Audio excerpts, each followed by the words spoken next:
मोदी सरकार ने आज एक बहुत बड़ा ऐलान करते हुए बीजेपी के कद्दावर नेता, बीजेपी के शीर्ष पुरुष, बीजेपी के पूर्व राष्ट्रीय अध्यक्ष लाल कृष्ण आडवाणी को भारत रत्न देने का ऐलान करा। यह अपने आप में बहुत बड़ी खबर है। आप जानते हैं कि भारत रत्न देश का सर्वोच्च नागरिक सम्मान है और लाल कृष्ण आडवाणी को यह जो सम्मान दिया गया, वास्तव में आडवाणी जी इस सम्मान के पूरी तरह से हकदार हैं और प्रधानमंत्री नरेंद्र मोदी ने बहुत सही मौके पर लाल कृष्ण आडवाणी को भारत रत्न सम्मान देने का ऐलान करा है। इस खबर की कई परतें हैं, इस खबर को कई दृष्टि से समझा जा सकता है, लेकिन सबसे बड़ी बात क्या है? सबसे बड़ी बात यह है कि आज बीजेपी के बहुत सारे नेताओं के लिए आज ये बहुत भावुक क्षण है। इसलिए बहुत भावुक क्षण है क्योंकि बीजेपी में आज जो आप लीडरशिप देख रहे हैं, या जो लीडरशिप आज दुर्भाग्य से हमारे बीच नहीं भी है, इनमें चाहे मैं बात करूं अरुण जेटली जी की या बात करूं सुषमा स्वराज जी की, जो बीजेपी में आज नहीं है, दुर्भाग्य से आज वो इस दुनिया में नहीं है, ये तमाम नेताओं को, और आज जो लोग हैं, चाहे उसमें नरेंद्र मोदी हो या फिर उसमें शिवराज सिंह चौहान हो या फिर उसमें राजनाथ सिंह हो, नितिन गडकरी हो, रविशंकर प्रसाद हो, ऐसे तमाम बीजेपी के जो शीर्ष नेता हैं, उन तमाम शीर्ष नेताओं को लाल कृष्ण आडवाणी की देखरेख में, लाल कृष्ण आडवाणी के नेतृत्व में आगे बढ़ने का मौका मिला है। ये इसलिए उन तमाम नेताओं के लिए एक बहुत भावुक क्षण है।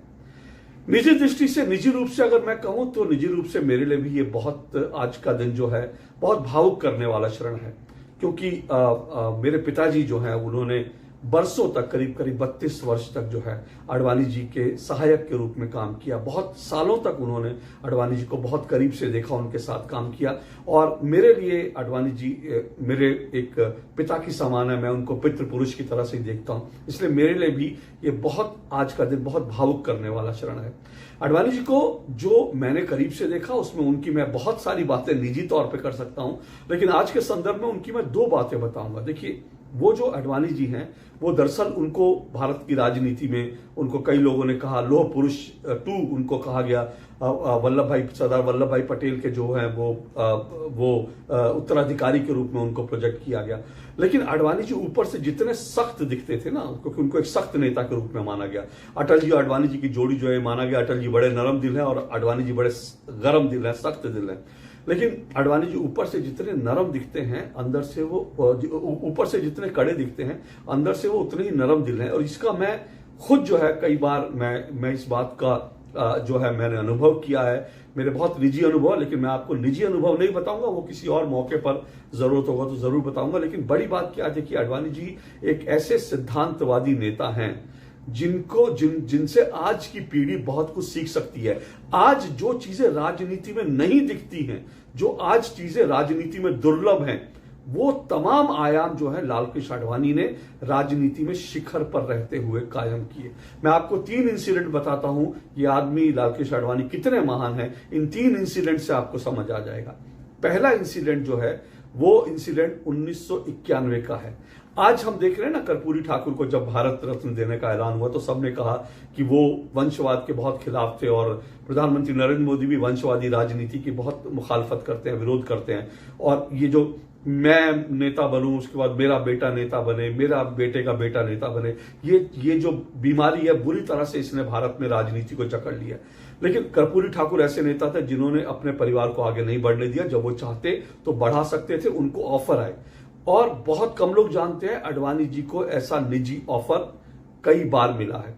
आडवाणी जी 1991 का मैं आपको याद दिला रहा हूं, 1991 में आडवाणी जी दरअसल 2 लोकसभा सीटों से जीते थे। उस समय बीजेपी धीरे धीरे बढ़ रही थी देश में आगे, तो आडवाणी जी 2 लोकसभा सीटों से लड़े। गुजरात में बीजेपी को अपना परचम लहराना था, अपनी जड़ें मजबूत करनी थी, तो आडवाणी जी गुजरात की गांधीनगर लोकसभा सीट से चुनाव लड़े, और दूसरी लोकसभा सीट वो नई दिल्ली से लड़े, क्योंकि नई दिल्ली एक इंपॉर्टेंट सीट मानी जाती थी, नई दिल्ली से लड़े। कांग्रेस ने आडवाणी जी को हराने के लिए नई दिल्ली से राजेश खन्ना को खड़ा कर दिया, और राजेश खन्ना, जाहिर सी बात है कि उस समय बीजेपी का ऐसा, इतनी बड़ी पार्टी है, इस तरह के ग्लैमरस पार्टी बीजेपी को नहीं माना जाता था। तो इसलिए जब राजेश खन्ना आए, राजेश खन्ना का ग्लैमर बड़े चरम पर था, तो राजेश खन्ना ने आडवाणी जी को टक्कर दी। वो बड़ा दिलचस्प मुकाबला हुआ था, और वो जो चुनाव नतीजे आए, आडवाणी जी दोनों जगह से जीत गए। उन्होंने राजेश खन्ना को इस कड़े मुकाबले में हरा दिया।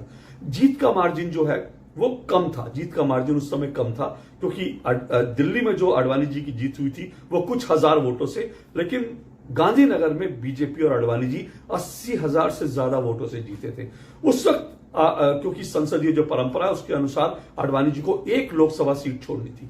आडवाणी जी को यह कहा गया, उनको यह ऑफर दिया गया कि भाई वो कौन सी सीट छोड़ना चाहते हैं। तो बीजेपी के तमाम नेता उनके घर पे जुटे और उन्होंने आडवाणी जी से कहा कि आप ऐसा कीजिए कि आप क्योंकि गांधीनगर की जो सीट है वो बहुत स्ट्रांग सीट है, मजबूत सीट है, 80,000 से आप जीते हैं, तो आप, जबकि दिल्ली में जो हार जीत हुई है बहुत मामूली अंतर से हुई है, तो दिल्ली की सीट जो है वो फंस सकती है। तो उन्होंने आडवाणी जी को सबने कहा कि आप ऐसा कीजिए कि दिल्ली लोकसभा की जो सीट है उसको आप रिटेन कीजिए, ताकि कम मार्जिन से सही लेकिन दिल्ली में बीजेपी की बढ़त बनी रहे। और गांधीनगर से आडवाणी जी को यह कहा गया कि वो अपने बेटे जयंत को जो है वहां से चुनाव लड़वा दें। ये इसका चश्मदीद गवाह जो है मैं उनको जानता हूं, मतलब ये सारी चीजें जो मेरी आंखों के सामने मैं वो आपको बता रहा हूं। तो आडवाणी जी को यह कहा गया कि जयंत को गांधीनगर से लड़वा दिया जाएगा। गांधीनगर बीजेपी की स्ट्रांग सीट है और जयंत का वहां से सीट निकालना बड़ा आसान है। लेकिन आडवाणी जी ने साफ इनकार कर दिया। आडवाणी जी ने कहा बिल्कुल नहीं, ऐसा कभी नहीं होगा, जब तक मैं हूं राजनीति में मेरे बच्चे नहीं आएंगे। मैं राजनीति लोगों की सेवा करने के लिए आया हूं, अपने परिवार को बढ़ाने के लिए नहीं आया हूं। और आडवाणी जी ने इनकार कर दिया। और उसके बाद क्या हुआ, उसके बाद आडवाणी जी ने गांधीनगर की सीट रखी और दिल्ली की सीट जो है उन्होंने छोड़ दी। और उसके बाद जब दिल्ली की सीट छोड़ी, दोबारा वहां पे बाई इलेक्शन हुए और उन बाई इलेक्शन में राजेश खन्ना लोकसभा का चुनाव जीत गया और उनको सांसद बनने का मौका मिल गया। तो आप सोचिए कि आडवाणी जी गांधीनगर से अपने परिवार के किसी व्यक्ति को लड़ा सकते थे, किसी भी व्यक्ति को लड़ा सकते थे, लेकिन उन्होंने सिद्धांतों की राजनीति जो है वो की। उन्होंने अपने परिवार में किसी को आगे नहीं बढ़ाया, खुद गांधीनगर से रहे। उन्होंने कहा गांधीनगर में बीजेपी को बढ़ाना है, गुजरात में बीजेपी को बढ़ाना है, गांधीनगर में उनको अच्छा मार्जिन मिला है और गांधीनगर में वो सीट नहीं छोड़ेंगे। उन्होंने दिल्ली की सीट छोड़ी और दिल्ली में कांग्रेस जीत गई। इस तरह की सिद्धांतवादी राजनीति वो करते थे। दूसरी घटना आपको बताता हूं। आज आप देख रहे हैं ना, तमाम नेताओं के ऊपर करप्शन के बड़े बड़े चार्जेस हैं और वो नेता किस तरह से हीरो बनते हैं, विक्ट्री साइन दिखाते हैं, जैसे उनका नाम जो है वो इसलिए जेल जा रहे हैं क्योंकि उन्होंने भारत में आजादी की लड़ाई लड़ी थी। अभी हेमंत सोरेन देखिए कितना लंबा चौड़ा डायलॉग मार के वो जेल जाते हैं। उन्होंने किया क्या हेमंत सोरेन ने सेना की जमीन जो है उसमें घोटाला किया। हेमंत सोरेन के नाम पर 80 जो प्रॉपर्टियां बताई जा रही है, जो बेनामी संपत्तियां, 80 संपत्तियां उनके नाम बताई जा रही हैं। तो ये सब घोटाले के कारण वो आज जेल जा रहे हैं, घोटालों के कारण, लेकिन वो बन रहे हैं कि जैसे क्रांतिकारी हैं। फिर आप तेजस्वी यादव, लालू यादव 4 बार के कन्विक्ट हैं। तेजस्वी यादव जो है उन्होंने दिल्ली में आलिशान कॉलोनी में 150 करोड़ का बंगला उनको महज 4 लाख में मिल गया। कैसे मिला हम जानते हैं, क्योंकि जो रेलवे में नौकरी के बदले जमीन जो ली जा रही थी, पूरा घोटाला उससे जुड़ा हुआ है। लेकिन तेजस्वी यादव दिखाते हैं कि वो बड़ा लड़ रहे हैं। लालू यादव को शेर बताया जाता है क्योंकि वो जो है ईडी का सामना कर रहे हैं, जबकि 4 बार के कन्विक्ट हैं, जानवरों का चारा खा गए थे, उनके ऊपर ये आरोप है। और आरोप नहीं बल्कि ये आरोप साबित हो चुका है। लेकिन आडवाणी जी देखिए, दूसरी तरफ आडवाणी जी का आपको उदाहरण देता हूं। 1991 में उस वक्त प्रधानमंत्री नरसिंह राव थे। नरसिंह राव ने विपक्ष के नेताओं को और कांग्रेस के भी कई नेताओं की राजनीति को खत्म करने के लिए एक जैन हवाला डायरी कांड जो है गढ़ा। ये सब बाद में चीजें सामने आई तो पता चला है पूरा जो है गढ़ा गया था ये पूरा घोटाला। तो इस जैन हवाला डायरी सामने आती है। इस डायरी में कई नेताओं के नाम होते हैं। कांग्रेस में जो नरसिंह राव के विरोधी नेता थे उनके भी नाम होते हैं। साथ साथ आडवाणी जी को निपटाने के लिए आडवाणी जी का भी नाम इसमें डाल दिया जाता है। आडवाणी जी का नाम, कुछ पैसे का लेन देन लिख दिया जाता है। बहुत छोटी सी मामूली रकम थी और आडवाणी जी जो है वो इतनी रकम जो है उनके पास आई, इस बात का कोई प्रमाण नहीं था। लेकिन आडवाणी जी ने उसी वक्त ऐलान किया कि मैं तब तक जो है चुनाव नहीं लड़ूंगा जब तक कि मैं इस केस से पूरी तरह से बरी नहीं हो जाता। सोचिए, उस वक्त उनकी राजनीति पूरे चरम पर थी। अटल जी ने उनको समझाया कि ऐसा मत कीजिए क्योंकि आपकी राजनीति इस वक्त पूरे चरम पर है। आप इस समय अगर राजनीति से किनारा कर लेंगे तो इसका नतीजा अच्छा नहीं होगा। लेकिन आडवाणी जी अपनी बात पे अड़े रहे और उन्होंने कहा कि मैं जब तक मेरा नाम जैन हवाला केस से मैं बेदाग नहीं हो जाता तब तक चुनाव नहीं लड़ूंगा। और 1996 का उन्होंने चुनाव नहीं लड़ा। ये आडवाणी जी की जो है राजनीति थी। और जब वो दरअसल उस जैन हवाला कांड में निर्दोष साबित हो गए, उसके बाद उन्होंने चुनाव लड़ा। ऐसी सिद्धांतों की राजनीति आडवाणी जी करते थे, और इसीलिए मैं कह रहा हूं भारत रत्न के सच्चे हकदार हैं। राजनीति में आज कुर्सी के लिए कहां मारामारी नहीं होती। आप देखते हैं कुर्सी के लिए किस तरह से जो है, अभी इंडिया अलायंस का उदाहरण देख लीजिए, मैं पीएम बनूंगा, मैं पीएम बनूंगा, इस बात को लेकर जो है 36 नेता लड़े जा रहे हैं। जिसके पास 2 सांसद है वो भी लड़ रहा है, जिसके पास 50 सांसद है वो भी लड़ रहा है। सबकी नजर प्रधानमंत्री की कुर्सी पर है। लेकिन आडवाणी जी 1996 में, जब 1996 में बीजेपी उस वक्त जो है चरम पर थी, और वो आडवाणी जी की जो राम रथ यात्रा उन्होंने निकाली थी, जो उन्होंने देश को जोड़ने का काम किया था, उस यात्रा के कारण आडवाणी जी उस वक्त देश के सबसे लोकप्रिय नेता थे।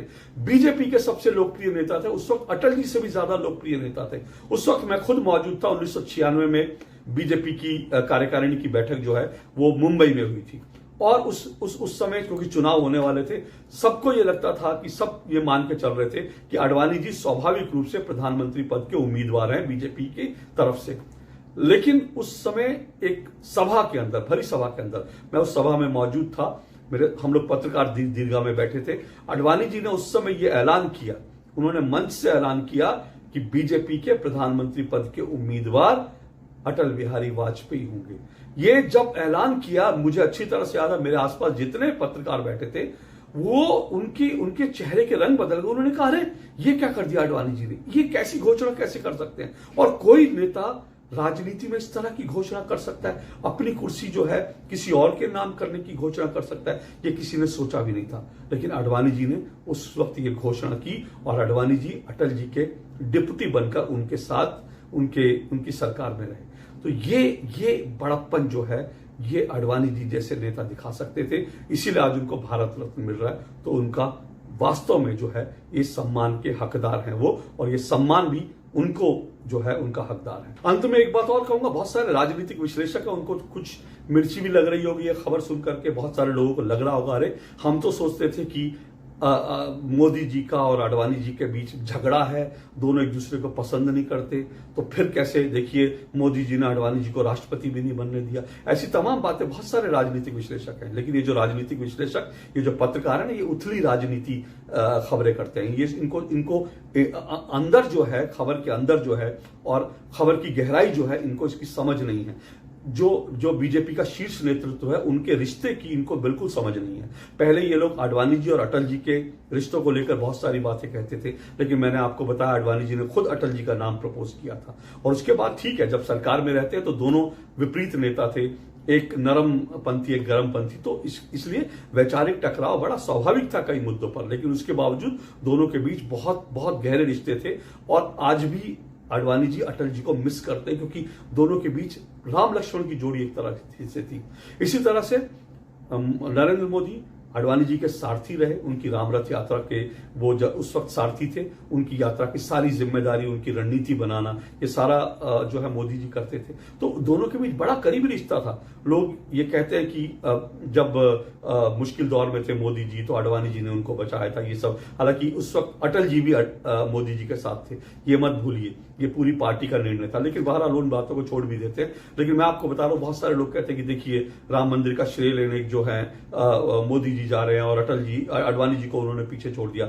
आडवाणी जी की तबीयत जो है वो खराब है, वो उनकी आयु के कारण, और इसलिए तब भी उन्होंने एक लेख लिखा और कहा कि मोदी जी के हाथों ये काम हो रहा है। इसके लिए उन्होंने शुभकामनाएं दी और कहा ये बहुत बढ़िया हो रहा है मोदी जी के हाथ। तो जो लोग आडवाणी और नरेंद्र मोदी के संबंधों को लेकर उंगली उठाते थे, उनको आडवाणी जी ने उस वक्त चुप करा दिया था। और अब भारत रत्न का ऐलान करके नरेंद्र मोदी ने ऐसे सब लोगों की बोलती बंद कर दी है जो आडवाणी जी और मोदी जी के रिश्तों पर कई तरह के सवाल उठाते थे, और जिन्हें वास्तव में इन रिश्तों की समझ नहीं है। ये दोनों भावनात्मक रूप से कितने जुड़े हुए हैं। आज भी मोदी जी हर जन्मदिन पर जाते हैं आडवाणी जी के घर, उनको गुलदस्ता देते हैं, उनके साथ वक्त बिताते हैं। तो ये जो भावनात्मक रिश्ते हैं, ये लोग समझ नहीं पाएंगे। और ये भावनात्मक रिश्ते हैं, और जो आडवाणी जी का जो सम्मान नरेंद्र मोदी करते हैं, ये उस सम्मान के कारण ही आज भारत ने एक और भारत रत्न को देखा, और आज भारत को एक और भारत रत्न मिल गया लाल कृष्ण आडवाणी के रूप में। आडवाणी जी को बहुत शुभकामनाएं, और मैं ये दिल से कह रहा हूं कि वास्तव में वो इस सम्मान के हकदार हैं, और ये सम्मान भी आज जो है वो इठला रहा होगा कि वो सही हाथों में जा रहा है, क्योंकि आडवाणी जी वास्तव में इस देश के, भारत के बहुत ऐसे रत्न हैं, अमूल्य रत्न हैं, जो शायद अब राजनीति में हमको आने वाले कई दशकों तक शायद ही ऐसा रत्न देखने को मिले। आज के लिए इतना ही। नमस्कार।